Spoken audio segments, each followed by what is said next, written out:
Good morning, everyone. We'll be starting in few minutes from now.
Welcome, everyone. Good morning, everyone. Distinguished guests and esteemed participants, welcome to a momentous occasion hosted by Desire Energy Solutions Private Limited, the unveiling of the prestigious Power to Conserve Awards 2023. In the world where environmental conscious is more crucial than ever, this award stands a testament to our commitment to recognizing and celebrating those who demonstrated the exceptional dedication to the conservation of two vital resources, water and energy.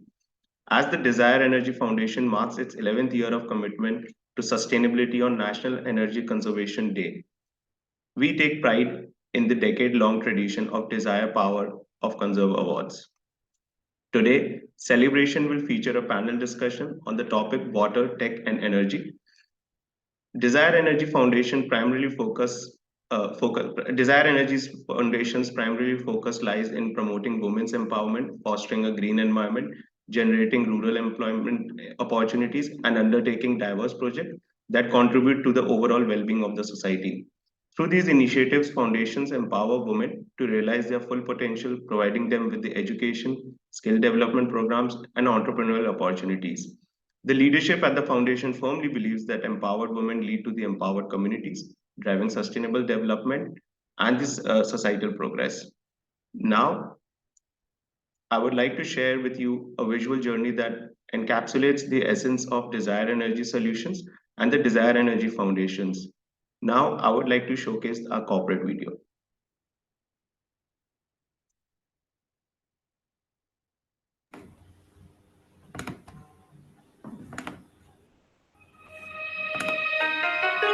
Every year, 2 lakh people in our country die due to inadequate access to safe drinking water. Despite being a water surplus country, half of our population faces water shortage. The problem is not scarcity of water. The problem is a poorly managed water supply system. In our conventionally managed system, about 40% of supplied water is lost due to leakages, lack of maintenance, and other factors. We realized something needs to be changed, and this led to the foundation of Desire Energy, a tech-driven water management company working passionately towards making water management smart, efficient, and sustainable. Through our different teams, such as ESCO for energy efficiency in water infrastructure, Smart EPC for sustainable water infra development, decentralized water management for rural water supply, Aqualogics for tech-driven water solutions, Sun Aquater, our smart agriculture solar pumping system. We are ensuring access to quality drinking water for the people of India in the most sustainable and efficient manner. Aligning with India's target for net zero emission by 2070. Desire Energy is among the first BE certified ESCO companies, bringing experience and expertise in the areas of hydraulic modeling, pumping system design, and tech-driven platforms, helping us achieve up to 70% energy saving in public water supply system.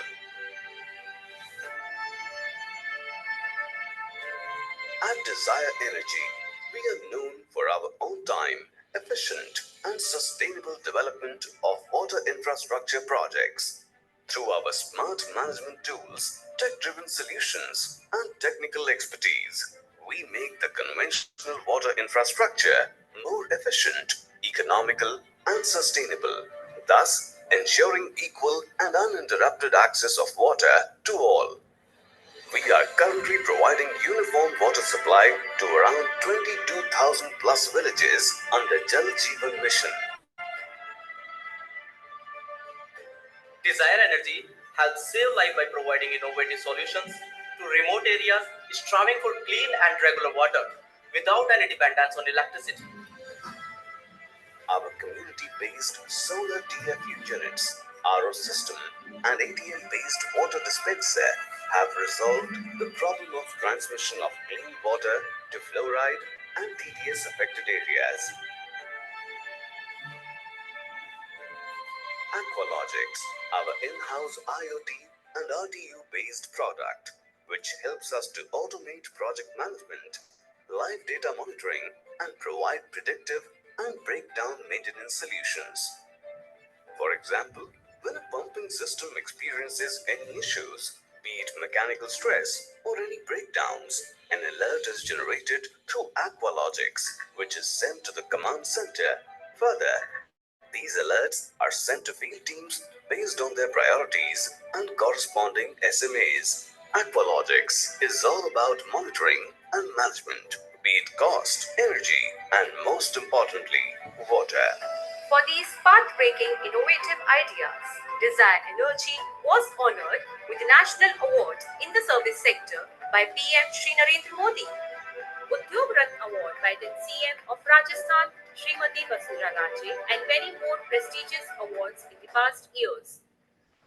We are a team of 2,000 plus people, and every one of us is passionate about solving the water management problem. Aquaculture promotes innovative ideas, leadership, and new learnings. We provide a productive and cheerful environment for all of us to grow together as better human beings and better professionals. As an organization, we give utmost importance to our core values: trust, transparency, technology, and partnership.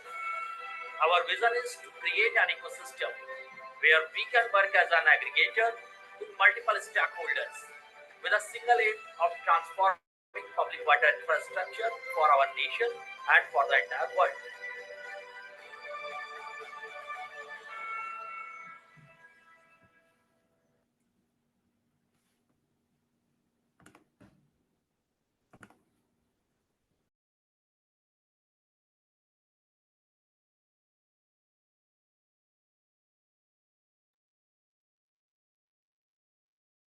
With this, I would also like to welcome to all our viewers who are watching live with us. Now, I would like to introduce our panel members.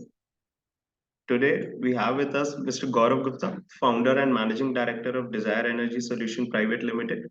Mr. Gaurav Mr. Gaurav has the vision and mission to make the water management in India smart and energy efficient.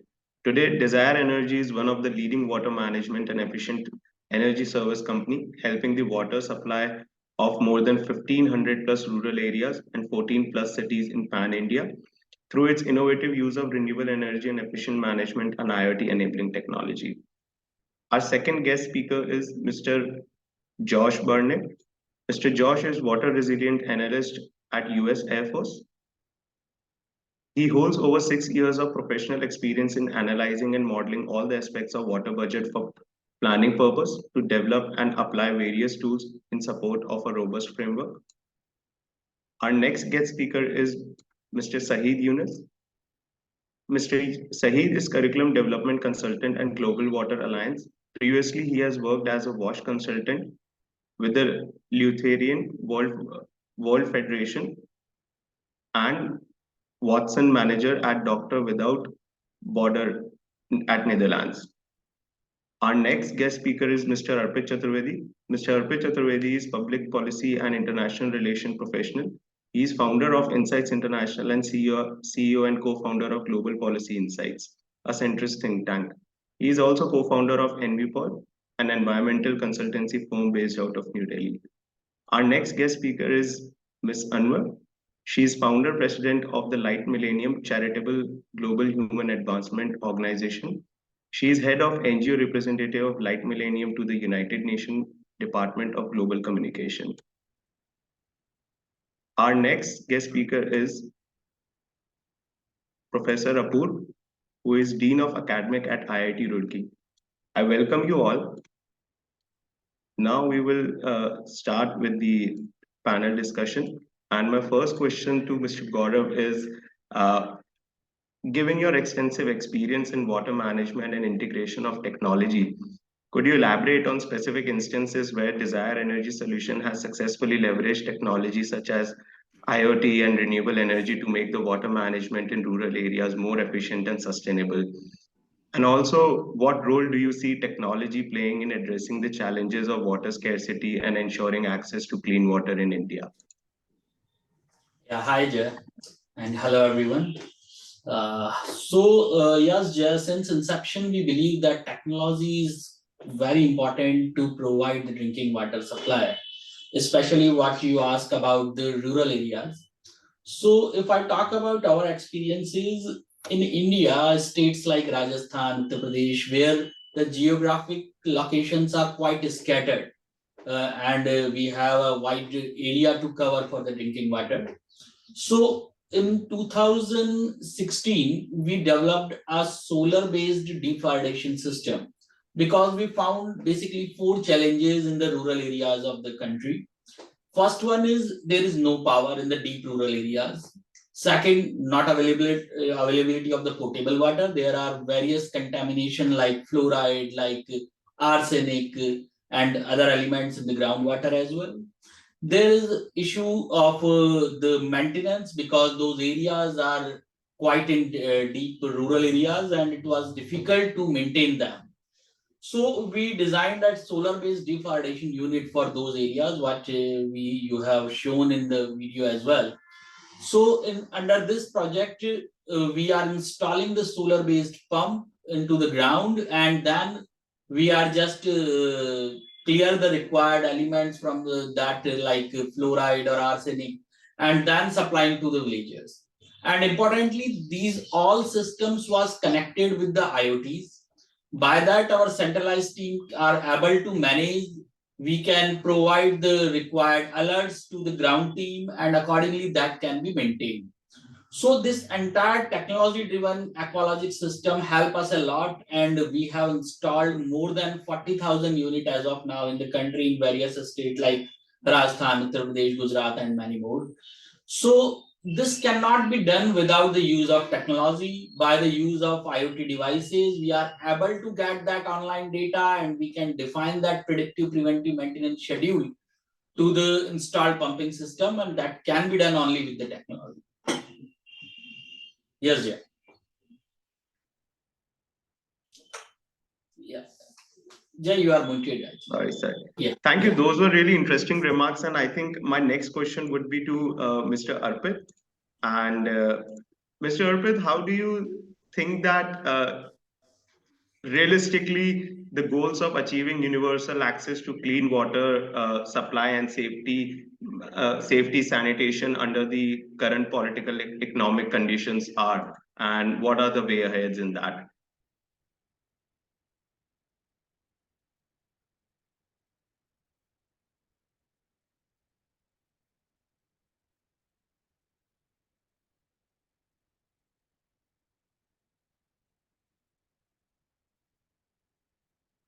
Muted, please. Yeah. Yeah. Okay, great. Thank you. First of all, it is great to be here. And Gauravji, it has been amazing hearing your experience with Desire Energy, and it constantly inspires us the sort of work that you're doing on the ground. Not only creating a lot of employments, but also contributing to the long run water infrastructure of the country. Now, Jay, to your question, what has been the political economy of water, and how what is the way forward? I will make very brief remarks. Number one, I think water infrastructure had been long ignored in our country, at least from after the Green Revolution, where most of the thrust for water was, or since independence to the Green Revolution, most of the thrust of water related development was large scale infrastructure in terms of building dams and creating water related facilities for the agricultural sector. And that, I think, is very important. It had formed a backbone, but for many, many years, what had happened in India was that access to clean water was something that we probably did not have enough of, as much as we you know uh, wanted to become a really, really developed country. There were reports after reports from World Bank, from Asia Development Bank, etc., to get India onto the path of having direct clean water in each and every household. And the government of India took it up. The Jal Jeevan mission has been uh, a flag bearer in terms of getting all of the villages, all of the remote locations in India, and as Gauravji said, places in Rajasthan, Uttar Pradesh, Gujarat, Madhya Pradesh. These are huge states, and getting access to water to the last mile in all of these states is really, really a matter of human rights and really a matter of laying the foundation of India becoming a developing country. And I think that we are well on our way with organizations like Desire Energy, with the government of India, with state governments, and with international institutions such as UN Water, World Bank, etc., backing this vision up. Now, what I think the next step over here is, and I'm glad that Desire Energy is working directly towards it. It is the foundation over there, is not only to get the last mile delivery of water ensured, but also to do it in an energy efficient and a sustainable manner. The water energy nexus is extremely, extremely important to take care and to look into, because unlike you know, a lot of other basic infrastructure that the country provides, which is railways, locomotives, etc., etc., energy efficiency in water is something that has been overlooked. I'm not saying that in locomotives or in other fundamental infrastructure such as agriculture, etc., energy efficiency has been absolutely integrated. But at least there's a lot of research, there's a lot of talk, there's a lot of companies working towards those agendas. In water, this is something that is so fundamental and so underexplored right now that this would be the building block, or from now, if I say until 2030, 2040, the next big agenda on water would be how do we get the last mile delivery of water in an energy efficient manner in India. I think those would be the big agendas over there.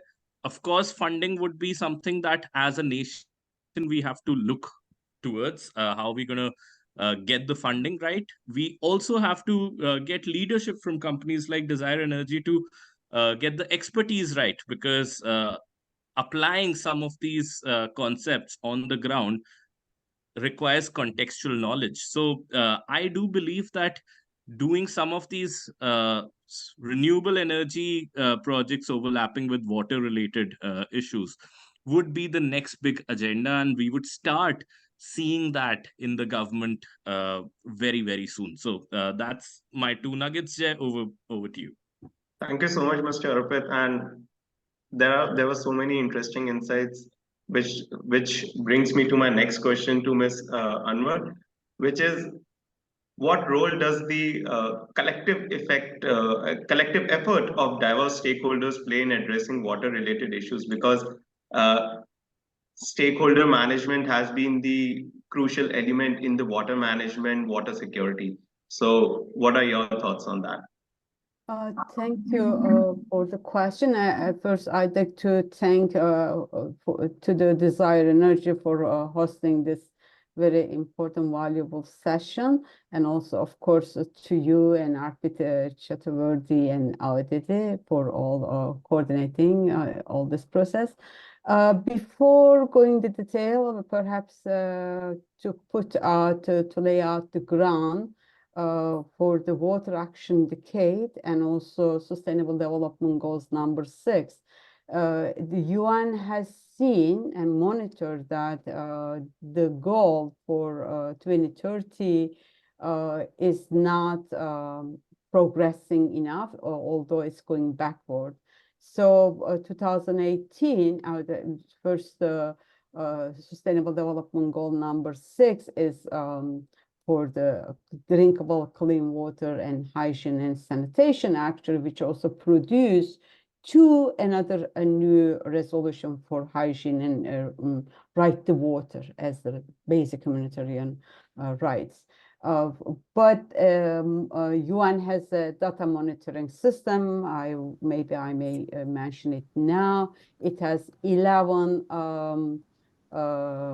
indicators, and then within that 11 indicators, the 12 is the participation, like drinking water, sanitation, hygiene, wastewater, water quality, efficiency, water stress, water management, transboundary, ecosystem, cooperation, and participation. I think we are coming not like from the private sector or the technology, but in terms of the public awareness and engagement and participation.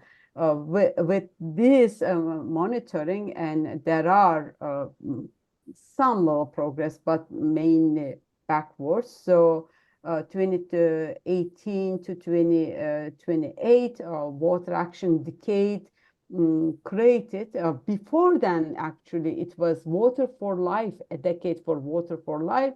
Although 2015 Sustainable Development Goals and 2018 UN came up with the Water Action Decade, and still to 2023, especially by the negative impact of COVID, everything was going, even though within the Secretary General Guterres, like 20 years backwards than where it was started before, 2015. So the conference actually really very much intervened with both SDG 6 and also Water Action Decade to accelerate and to really achieve at least the major part by 2028, and then 2030 is supposed to be achieve all the goals set out. So what is your keyword is the stakeholders. So the water is really a subject, a concept, as all we are well aware. Yes, it requires engineering, technology, expertise, but also it relates everyone and everything on Earth. So our place in this spectrum, working, contributing towards the public awareness, global partnerships and collaborations. And it's not just like saying, or we want to aware the public, through this sort of programs, through specific points, and we can relate everything with thing. I think I may get in the next more details of the ideas we put out, and we collaborate, and we are working on it, and we report it back to the UN as our commitment for the Water Action Decade, and how we like to contribute, and what we have been doing so far.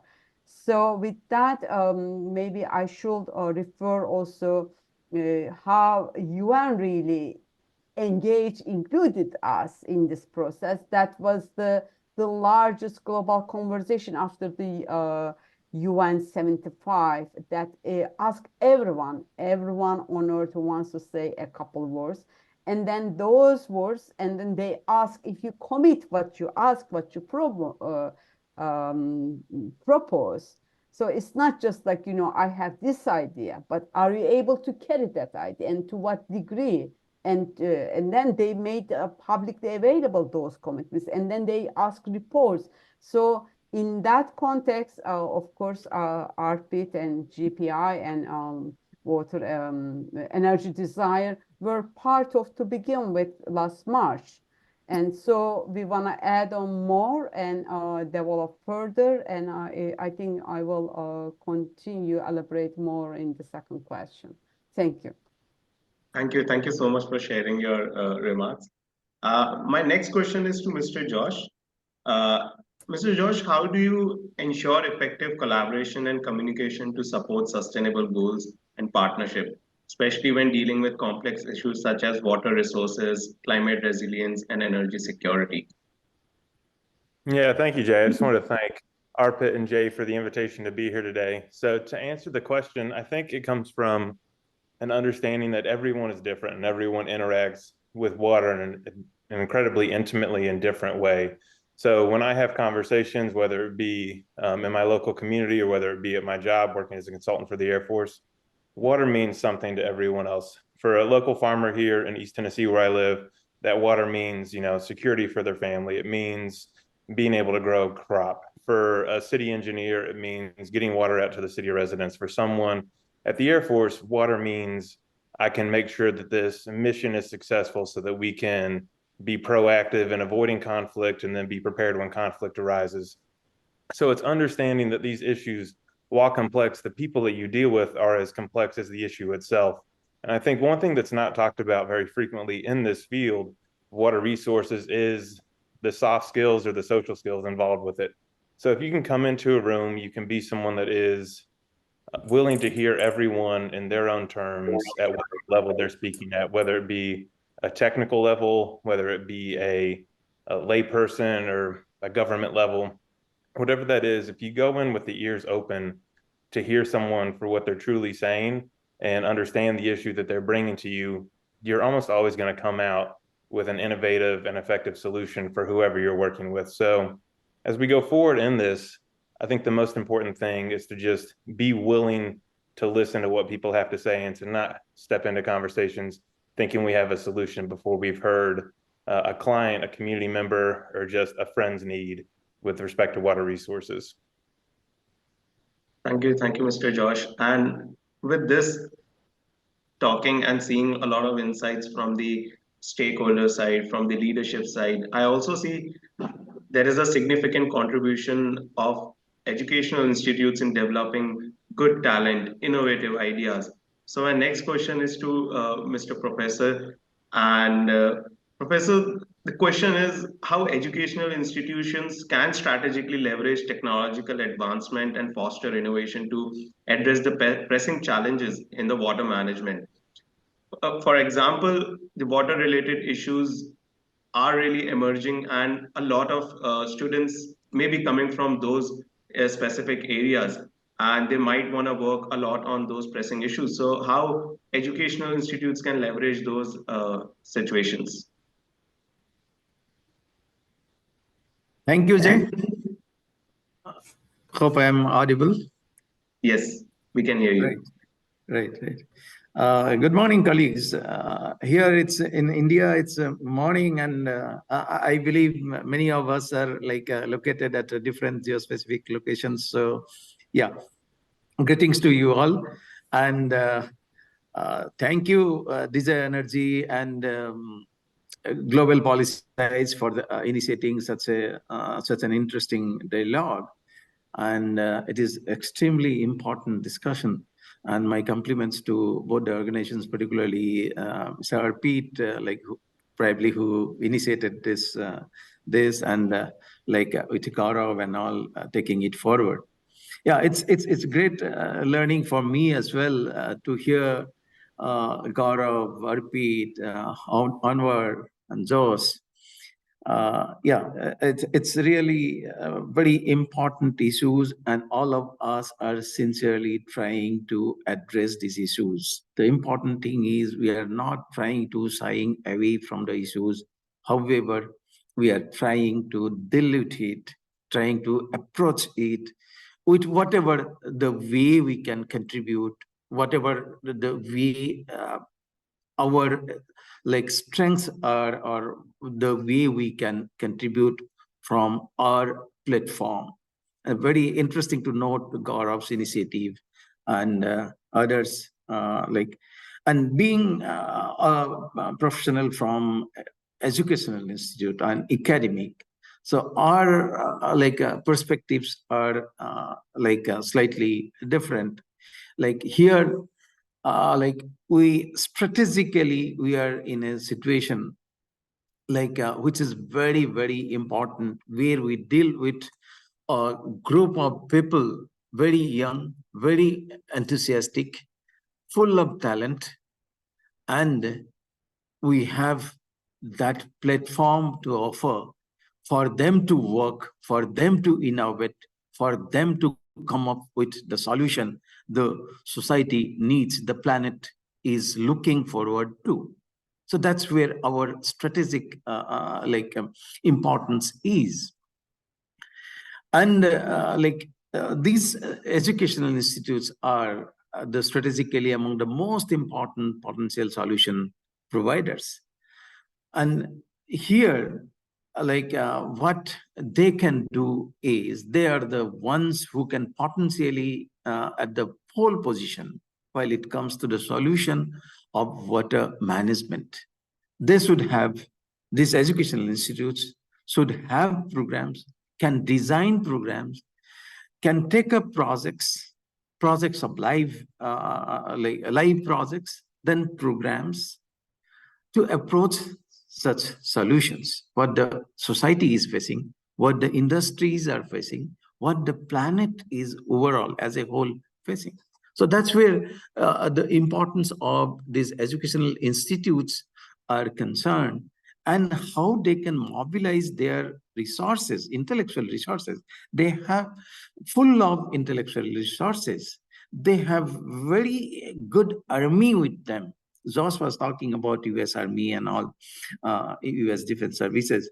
However, we have a different kind of army, full of potential, full of energy, full of intellect with them, and it's the onus is on us, being the like administrators or being the education academic leaders, how we motivate them, how we lead them towards finding some solutions, towards creating some devices or creating the innovations that can change the complexion of the society, that can bring wealth to the society, that can reduce the problems of the society and the problems of the planet as a whole. That's where I can see the importance and the potential of these educational institutes. Just to, if I have 1 minute to state, probably I can give my institutes initiative in this direction. We have, of course, the civil engineering. Everyone knows it's one of the oldest engineering disciplines, who is primarily dealing with water-related problems. We have that. Apart from that, we have one dedicated department for water resources development and management, which deals with such problems, which deals with societal problems, which solves, which takes up the projects related to water and water management. It offers 3 academic postgraduate level programs, apart from PhD programs, etc. Apart from that, we have 2 other departments at least related to energy and water. One is Department of Hydrology, which offers again master's level programs. Then on surface water, groundwater, and watershed management. These are all water-related programs. Department of Hydrology deals with, offers programming. Then another department is hydro and renewable energy. Very focused, very dedicated department towards looking for energy-related solutions. We are training people in master's level on renewable and hydro energy, then environmental management of rivers and lakes. We are talking about SDGs, also talk about natural resources, natural solutions, and we are talking about rivers and lakes. And as India, in this part of the institute where I'm sitting, full of rivers and lakes, and that worldwide it is known for.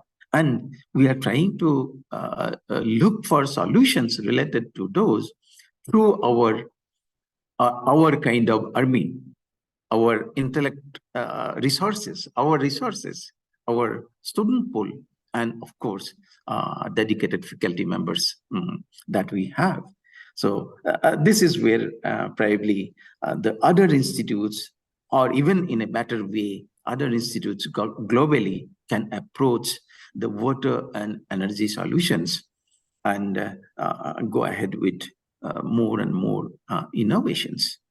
Thanks, Jay. Over to you. Thank you so much, Mr. Sharma. And I'm really hopeful that a lot of people from our participants will be inspired by the program and the initiatives at IIT Roorkee.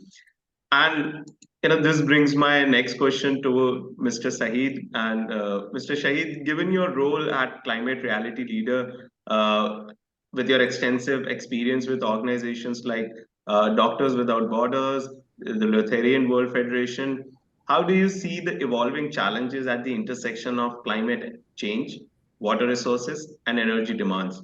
Could you also highlight a case where sustainable practice and technological solutions were effectively employed to address these challenges? And what broader lessons can you draw for the future initiatives?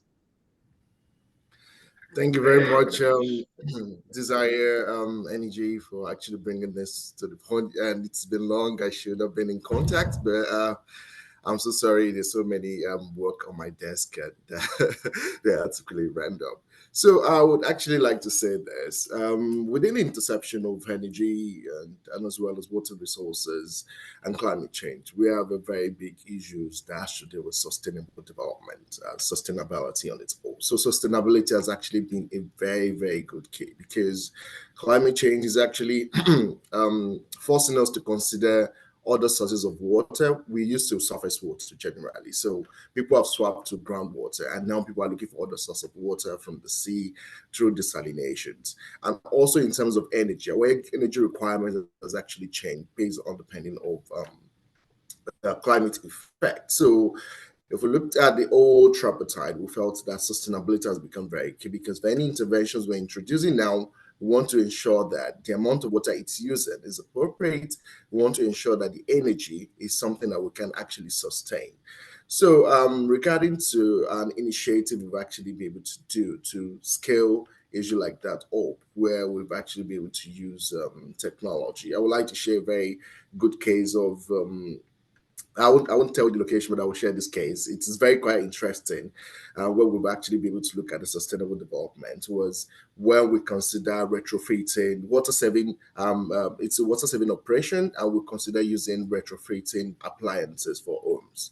So what we did in that project was that we met with the water utility and we signed a performance contract. That okay, we want to ensure that you have extra bulk of water that can be able to support some of that location. So we're given a particular area that has to do with estate buildings, estates in a particular country, to actually be able to talk to them, introduce retrofit appliances to homes, educate them, and ensure that the water demand is it's actually being managed for that particular community. So I could say that is a very, very typical aspect. We met some couple of challenges, but at the end of the day, we were able to help the utility in terms of water efficiencies for the homes, manage the water demand of that particular location. So there has been so many cases, but I feel this is one good case we can actually share with the audience where we actually manage water because of the impending climate change. And water is not very much available as we see it, but although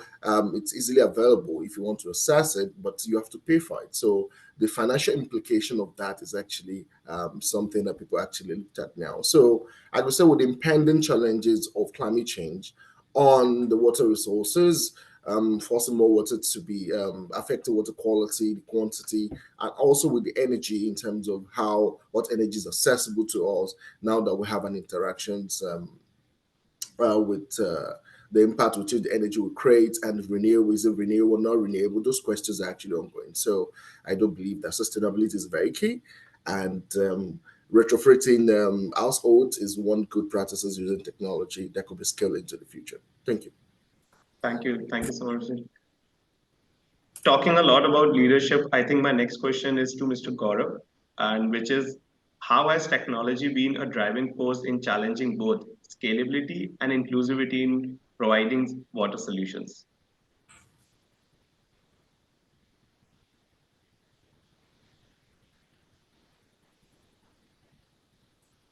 Yeah, hi Jay. Yes, Jess. So I personally believe that scalability cannot be achieved without use of technology, and the same in the case of water.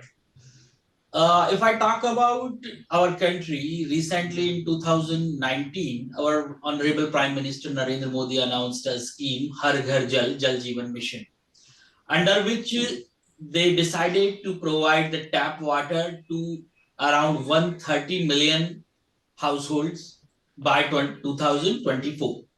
So this is not a small targets to providing the tap water to this much of population in the defined 3-4 years. It's really a big aim our country have taken And fortunately, they have achieved the 60% of their target as of now, and I'm sure that is about to achieve what they have decided. So how they achieved is by the use of technology. If I talk about Desire Energy, we were responsible to provide millions of household connections in many states. So executing these kind of scalable projects, we designed a tech-driven application called as DPMS, Desire Project Management System, under which we have designed this app so that our ground team can plan the project execution. They can monitor what day on day is going on, where are the bottlenecks of the project execution, and simultaneously we can control the quality on the ground. So this is the thing we are able to manage, and we are able to execute these kind of projects. And in the last 1.5 years, we have provided 2 million household connection to the people. Further, it may be easy to execute these kind of projects, but the important challenge is to maintain them for years, for the 20-25 years which are about to come, especially in the deep rural areas. So what I explained in my last question, that there is the technology by which we can use the IoT system, we can use the GPRS technologies to control those systems, to define the predictive and preventive maintenance of these kind of system, and definitely these kind of use projects can be managed. Yes, Jay. I hope I'm able to address what you asked. Yes, and I think with this, a lot of this will be an inspiration to a lot other organizations to scale up the project and initiatives with the use of technology. And talking a lot about scalability and technology, I think the relevant understanding here is, which I would also like to ask to Mr. Arpit, which is the economics. What are which are the economic and non-economic incentives work best at the managing sustainable and fair water demand? This seems like a very essential question to all the policymakers, to all the officials out there. Absolutely, absolutely, Jay. So let me give a very brief overview. I was just ensuring that I have my numbers right. To tell you, what's the sort of issue we are dealing with. Okay, so this is data from Water Resource Development, NCI WRD, that India will need about 1180 billion cubic meters of water uh, in the year 2050 for various purposes. That includes irrigation, domestic consumption, industrial consumption, and the power sector, in that order. So essentially, if you look at all of these together, you would see that irrigation consumes most of our water, 807 billion cubic meters. Then comes domestic consumption, that's about 111 billion cubic meters, and then industrial at 81, and power sector at 70. Okay. Now, if you look at the demand of water, it's increasing by about 6% every year. In the past decade, it has increased at a rate of 4.1%. Now it's increasing at around 6% every year. Uh, Please compare it with the national growth rate of our economy. India's economy grows from around 6% to 7.2% every year. Now, the thing is that what COVID has shown us is that the world is prone to economic shocks, and we can always be in situations where growth can stall or growth rates can increase or decrease, but demand for water in agriculture, industry, etc., those are the things that remain constantly rising. So 6% increase in demand for water is something that we will have to be prepared for and live with from now until 2050. And after that, numbers show that the demand is only going to increase. Now, what does that mean in money terms? In money terms, that means 150 billion rupees annually. Okay, that's 15,000 crore rupees annually. For a large government like us, that's not an undoable number, but we are a country where there are immense number of competing needs. So 150 billion rupees annually is still an important number that we have to chase as our country. However, the problem is that, especially when it comes to any sort of water transfer, water supply, 30 to 40% of the water supply faces inefficiencies in terms of leakages, which is another way to say that at an average, the national numbers are that 30 to 40% of the water that we are trying to get to the last mile is lost in leakages. Now, what the government or what any organization needs to do, first of all, is to get the best companies or get the best people to be working so as to first plug in those 30 to 40% leakages. Secondly, how will they do that? Whenever a government has a big agenda in India, anywhere else, the number one priority is how do you model your procurement? How do you integrate, whether it is sustainable development, whether it is gender equality, whether it is water? How do you integrate your outcome related practices or your outcome related ambitions into your public procurement policies? And over there, the government will have to really, really take a keen look on whether the aspirations that we have, which is to reduce water leakage, to reduce energy consumption in water, etc., those are some of the things that are reflected, and those are some of the things that are implemented in our bidding processes, in our public procurement policies, in our public private partnership plans.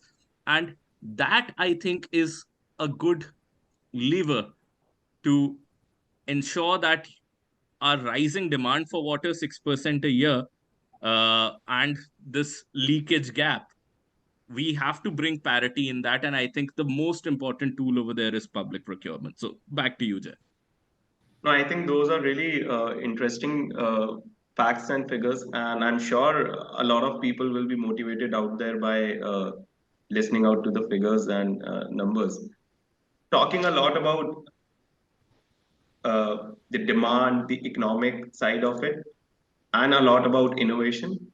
My next question is to Mr. Josh, which is how can the integration of technology in water management contributes to addressing energy challenges?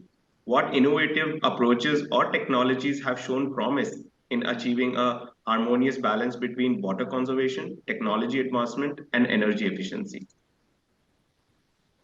And Jay, if I can, I know Josh also has a lot of work that overlaps policy. Josh, if you can answer that, you can tell us that in public procurement, if you know some of the best practices. So, for example, in India, we are moving from a least cost based method to a quality come cost based method to procure from private sector. But if there's anything on that, please do let us know. Over to you, Josh. I guess we'll have to Thank you, Arpit. Sorry, I was coming off of mute.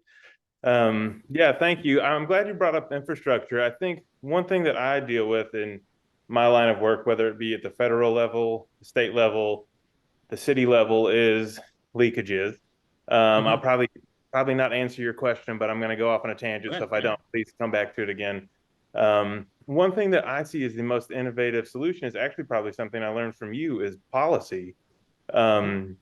Within the federal government, within state governments, city governments, there's so many different types of requirements that these jurisdictions have to adhere to. So for the federal government, they have a lot of cybersecurity issues, a lot of anti-terrorism issues. So when it comes to innovation, it moves at a glacial pace because there's so many requirements that these innovators and these technologically minded people have to go through, to where you have one barrier. When you get down that barrier, you have 2 or 3 more after that.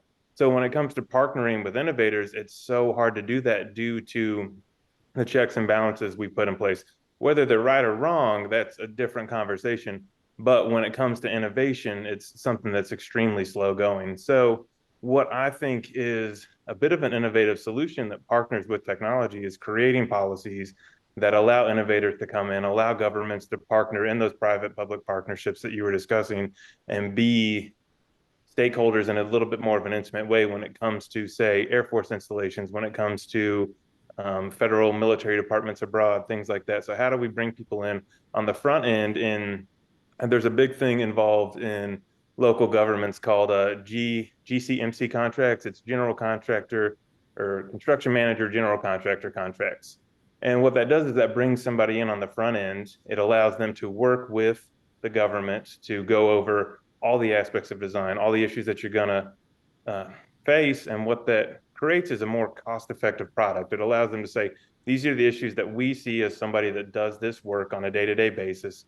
You work in an office, have a lot of skills, but you don't necessarily have that construction, that infrastructure experience. So we're going to bring our expertise in and partner with you and ultimately make this a cheaper product, because any issue that we see, we're going to inform you about on the front end. So we're not asking for more money later to do the same amount of work. So hopefully I answered your question, Arpit.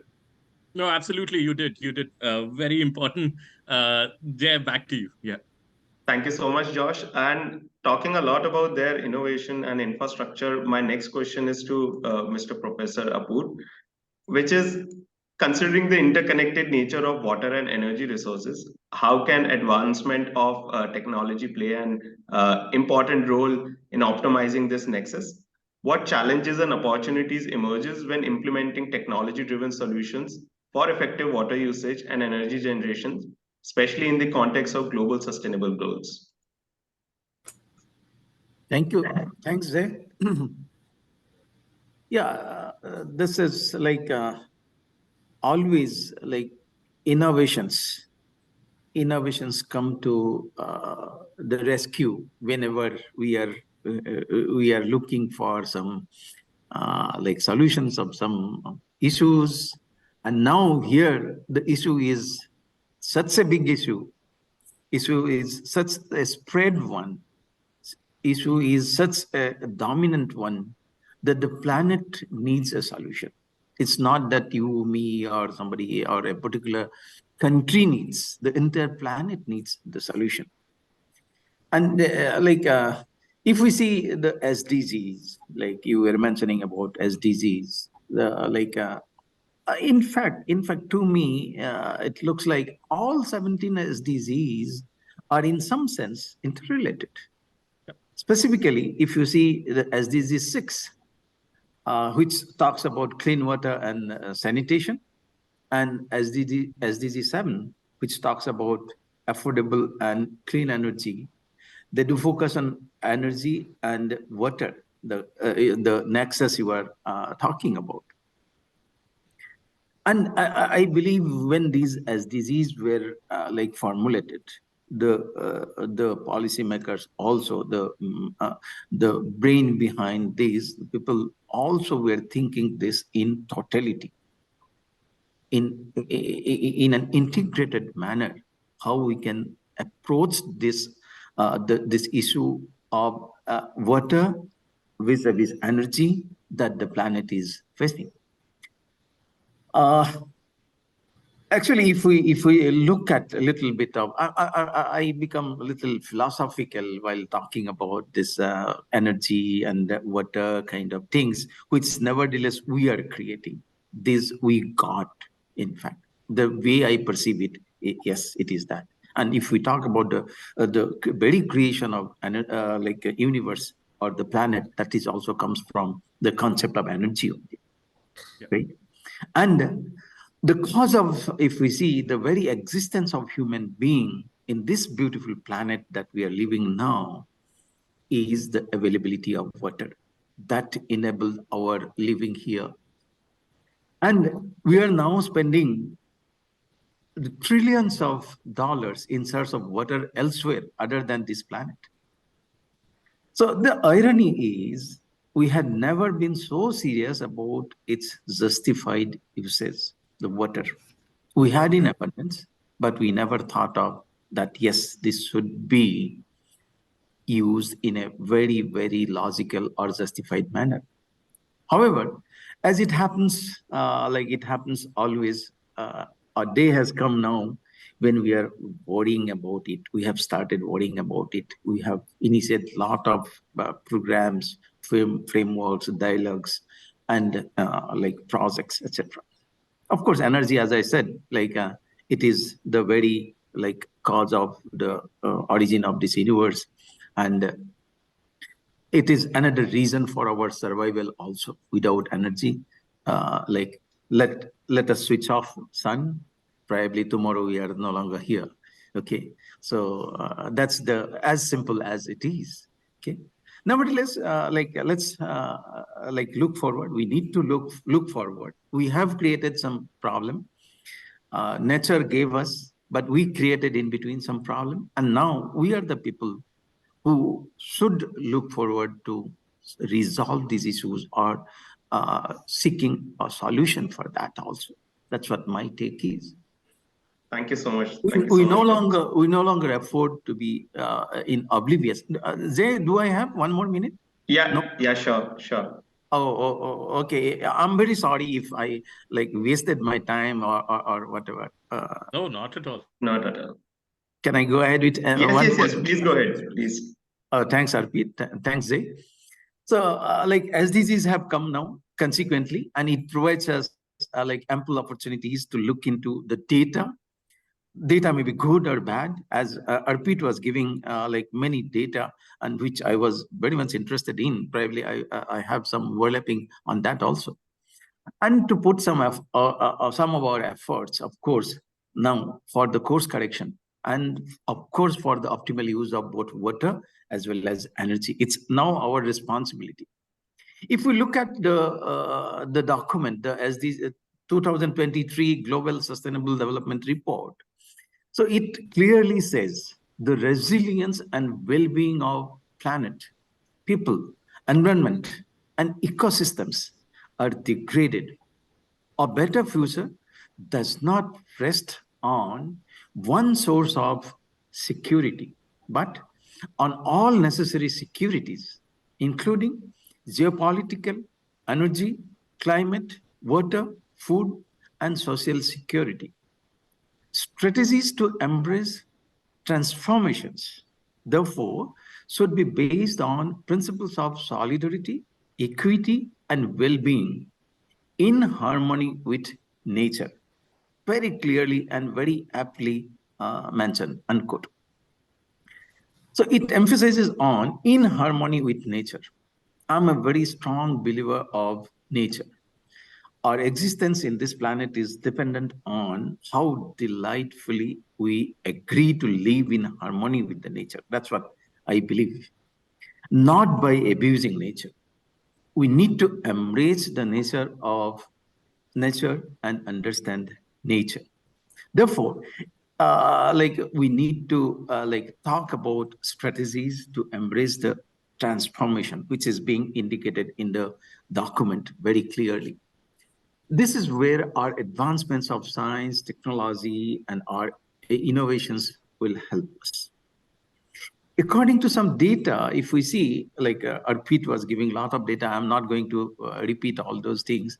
The Gulf Cooperation Council countries, like GCC, we call it very like popularly, they spend 10 to 25% of its generated electric power to desalinate water.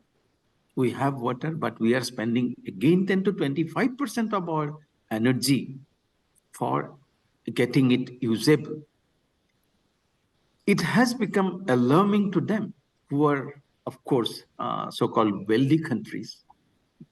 Countries like India, like probably Bangladesh or whatever, can no longer afford to this kind of resources that required.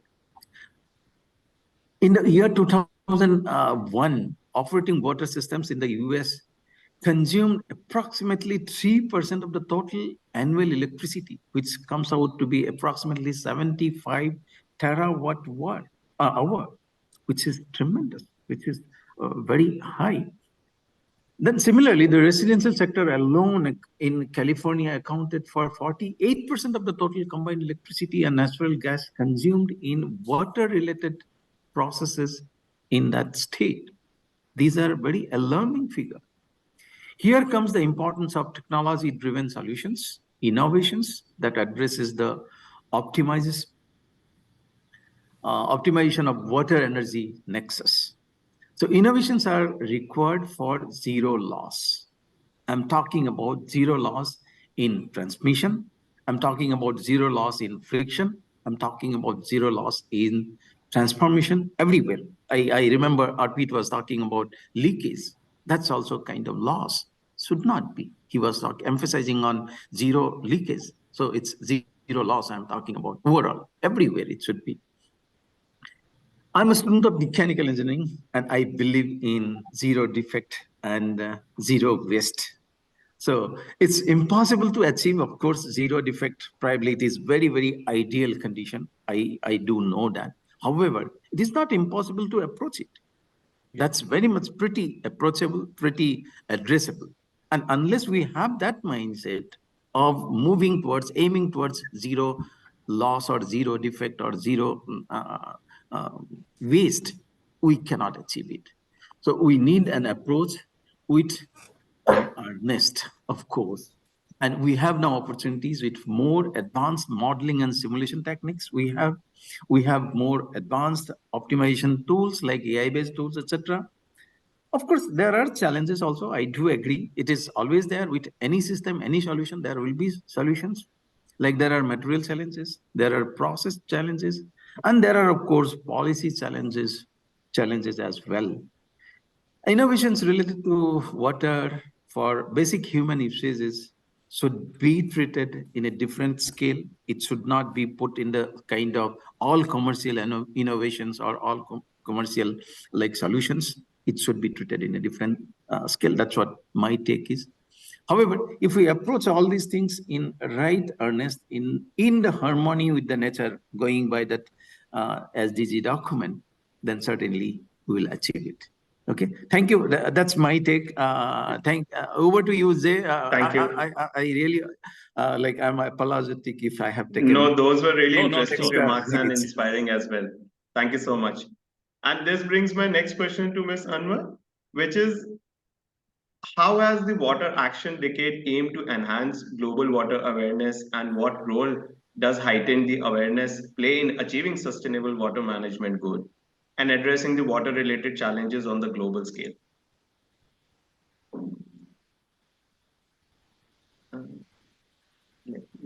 I think you are on mute. Get Bilchan. Yeah. Mute. Now, Yes, yes, yes. There you go. Thank you so much.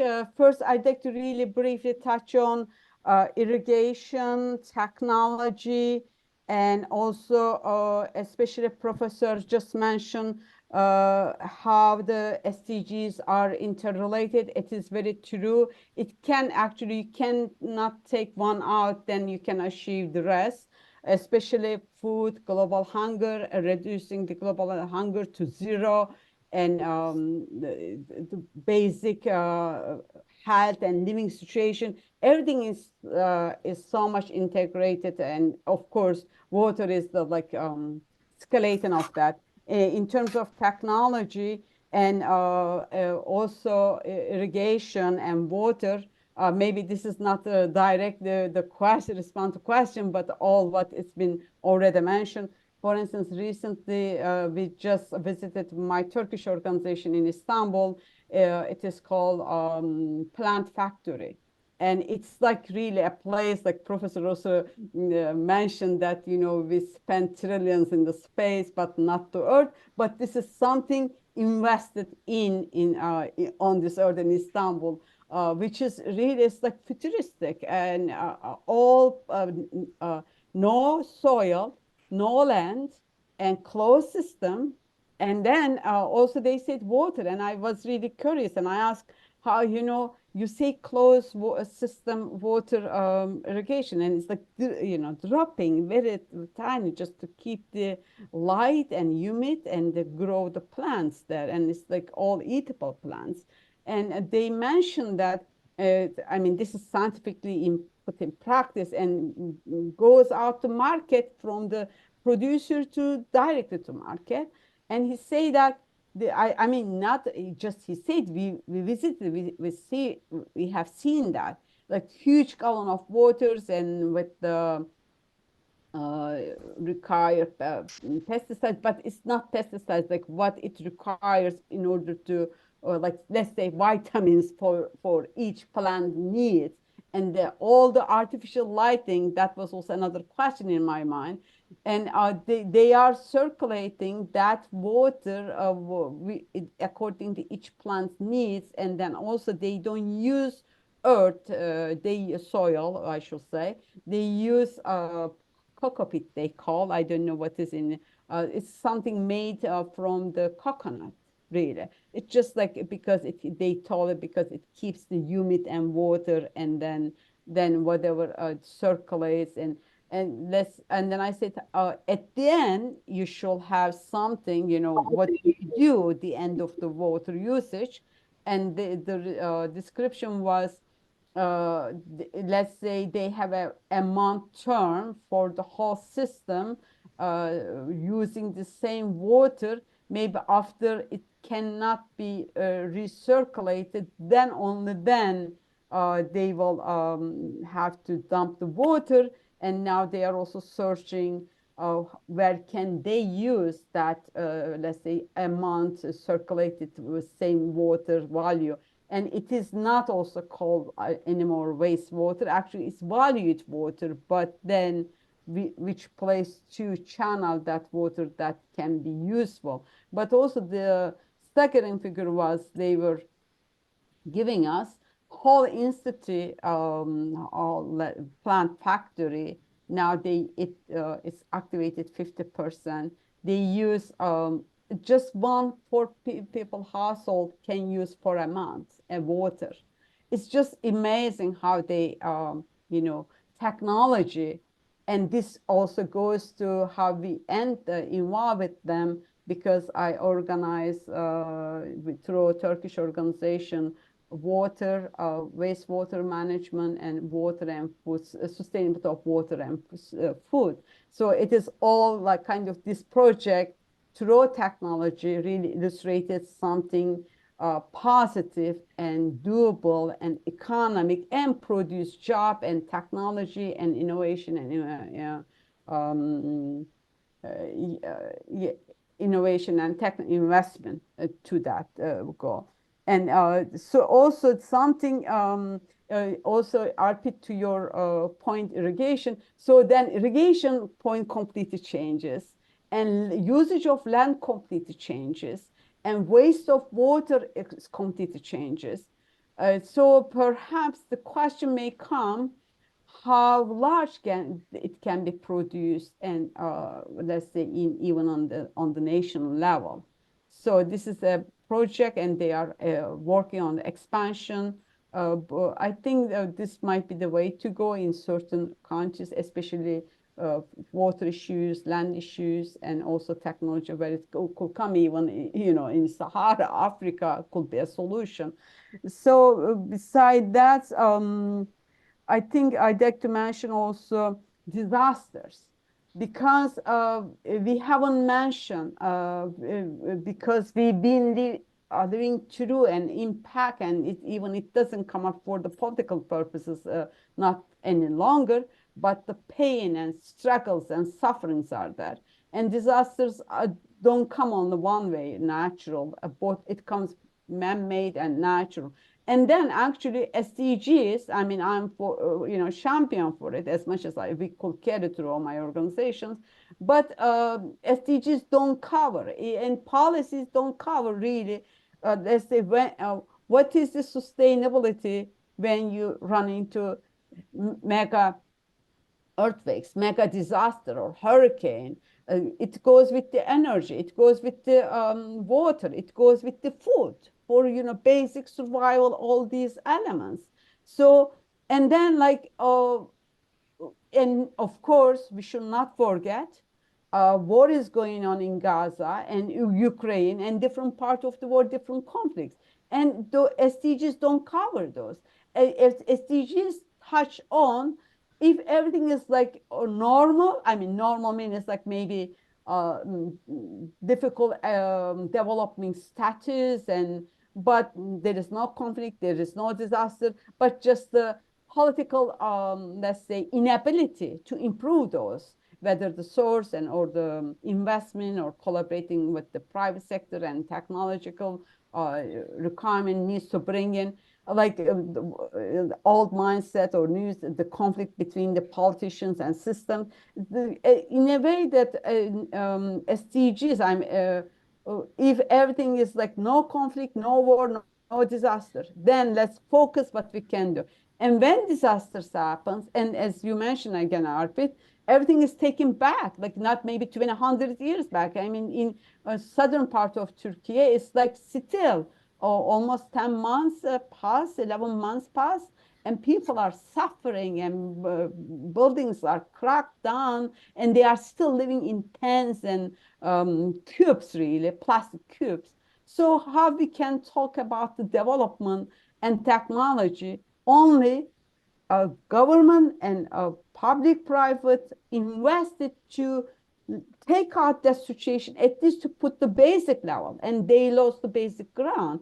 So to go back to my where we are in this whole pictures, it's a big picture. So we bring about these issues with the experts and civil societies and academicians and from the sectors.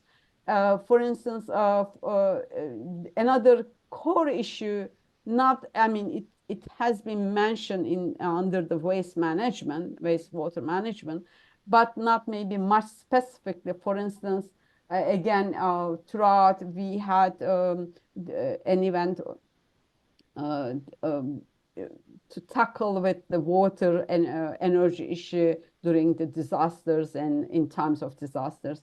And we had recently, as I mentioned, water and food sustainability. And we did several other programs.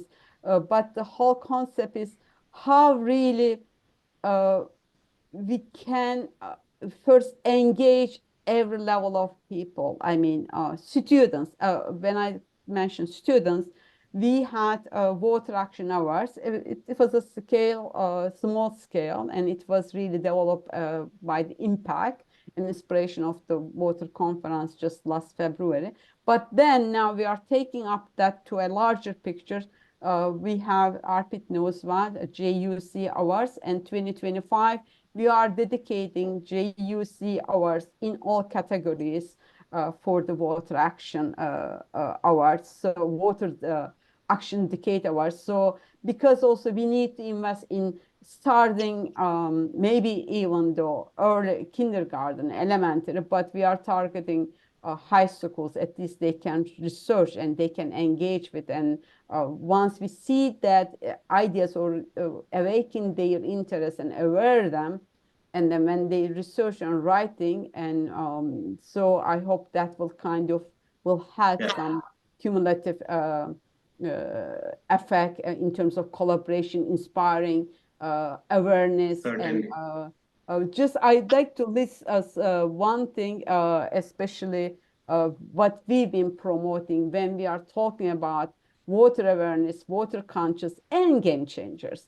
Because these are, again, I indicated at the beginning, just not the word, but it needs to go through different filters, different concepts, different contexts, different collaborations. It's not like one size fits all. So we started with, this is also part of our commitment, official commitment, water, forestry, climate change, they are all integrated. And if we don't have rain enough, then we have water scarcity, and agriculture, irrigation, and stop constant forest fires, and that directly affects the quality of water, and then contributes scarcity of water and erosion. So these are all intertwined, and forestry for groundwater. Stop climate engineering. Also, that's very much relevant what we are all talking about. Stop deforestation. And we have here Josh Barnett, military accountability on water. Actually, that is to me in game changer if military really comes up in a transparent manner, and their Birchan, water I hate to stop you. We are already a little over time, and I think Saeed, we need to cover his Okay, then comments as well. So, yeah. without comment, just I will list because that's what we are trying to promote and aware and create conscious all that. So gray water is a must, green water, that's whole another issue. Waste processor for our planet, really that's something I'm looking for discuss with anyone. Maybe we Absolutely. can develop something on that. Stop plastic pollution, water for all, water for life, development not against people will. Water for inspiration, water in arts, water in poetry, water for peace, water awareness, and water conscious. When we are able to activate and collaborate all this, that will contribute to the game changers in the issue. Absolutely. Thank you. Absolutely. Thank you, Birchan. Thank you. And Jay, So, back to you. Sahid, very quickly, very short question, which is, could you share a specific project or initiative where technology played a pivotal role in improving water sanitation and hygiene, and what were the key challenges encountered during the implementation? Very briefly, if you can share your insights there.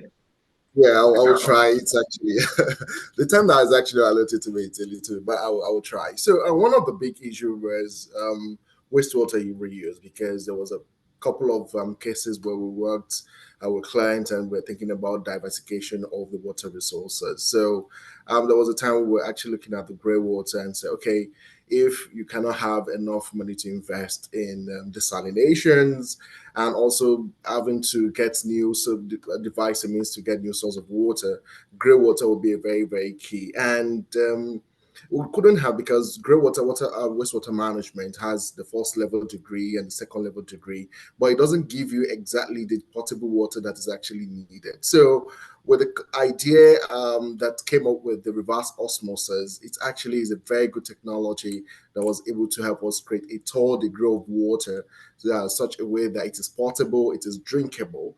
And we've implemented in some countries. And the first issue we had there was, why don't you just pass the pipe, and the pipe of water will pass into the neighborhood and see if people are going to use it, because it's from wastewater. And the concept is still something that is troubling quite a lot of people currently now, that, oh, I'm drinking my poo, I'm drinking my pee and stuff like that. So we still have those, but the case here is like they did in Dubai, we try as much as possible to use it to replenish groundwater, and some of them were able to use for treating some important chemicals, crude oil, for some petrochemical industry. But yet we still have challenges, despite the fact that we're able to use reverse osmosis process to process wastewater into drinkable water.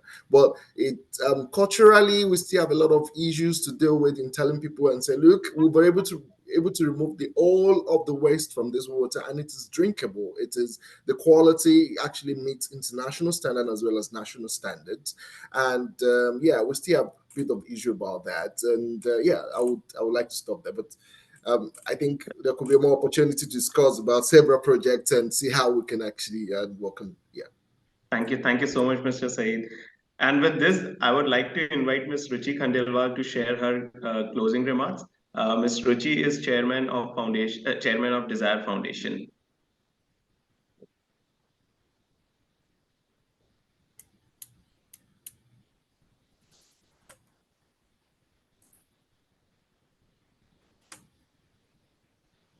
I'm audible? Yes, we can hear Yeah. you. So, hi. Dear all esteemed panelists, I extend my deepest gratitude to you all for your invaluable contributions during this panel discussion on Energy Conservation Day. Your expertise and insights into the intricate relationship between water technology and energy have been truly enlightening. I want to take a moment to appreciate not only your participation in this dialogue, but also your commitment to addressing global challenges. Each of you have played a pivotal role in fostering a deeper understanding of sustainable practices, inspiring all of us to take meaningful action. I'm also delighted to share that Desire Foundation, under our vision of promoting sustainability and women empowerment, is also organizing a nationwide quiz competition for the students focusing on water and energy efficiency. The enthusiasm and brilliance displayed by young minds across India were truly remarkable, reinforcing our belief in the power of education and awareness. Your support and involvement in these initiatives underscore the collective responsibility we bear in shaping a more sustainable and inclusive future. And I'm grateful for your dedication and looking forward for your continued collaboration towards our shared goal. Thank you once again for being an integral part of our mission. Thank you. Thank you so much. Thank you so much, everyone, for joining. Thank you. Thank you so much, and it was so good to see everybody. Thank you so much, Jay, for the moderation. Thank you to Desire for inviting us for this panel. Thank you. Okay. Thank you. Thank you. Thank you so much. Thank you. It was Thank great you, to be Jay. part of Thank this you. discussion. Thank you for the invitation. Thank you. Thank you.